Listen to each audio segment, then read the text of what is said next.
రాష్ట్ర ప్రభుత్వం ప్రజా సంక్షేమ పాలనకు దిశగా ఎన్టీఆర్ భరోసా సామాజిక భద్రతా పెన్షన్లు అర్హులైన లబ్ధిదారులకు పంపిణీ చేసే పేదవారికి అండగా నిలుస్తుంది. ఎక్కడ చూసిన అధికారులు లబ్ధిదారుల ఇంటి వద్దకే వచ్చి ఉదయాన్నే పెన్షన్లు తమకు ఇస్తున్నారని, ప్రభుత్వం పట్ల పెన్షన్ లబ్ధిదారులు సంతోషం వ్యక్తం చేస్తున్నారని జిల్లా కలెక్టర్ వెంకటేశ్వర్ ఈ సందర్భంగా పేర్కొన్నారు. గురువారం ఉదయం ఏర్పేడు మండలం ఆమండూరు గ్రామ పంచాయతీ పరిధిలోని ఎన్టీఆర్ భరోసా పెన్షన్ల పంపిణీ కార్యక్రమాన్ని జిల్లా కలెక్టర్ ఆకస్మిక తనిఖీ చేసి లబ్ధిదారులతో ఆప్యాయంగా మాట్లాడి సచివాలయ సిబ్బంది పెన్షన్లను లబ్ధిదారుల ఇంటి వద్దకే వచ్చి పంపిణీ చేస్తున్నారా అని ఆరా తీశారు. ఈ సందర్భంగా పలువురు లబ్ధిదారులు మాట్లాడుతూ సచివాలయ సిబ్బంది ఉదయాన్నే వారి ఇంటి వద్దకే వచ్చి ఎన్టీఆర్ భరోసా సామాజిక భద్రత పెన్షన్లను పంపిణీ చేస్తున్నారని కలెక్టర్కు తెలిపారు.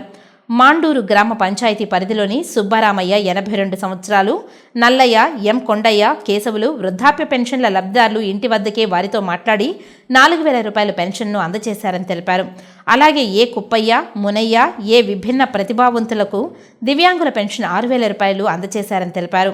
మండలంలో అన్ని గ్రామాలలో 100% పెన్షన్ల పంపిణీ నేడు పూర్తి చేయాలని పర్యవేక్షించాలని ఎంపీడీఓకు సూచించారు.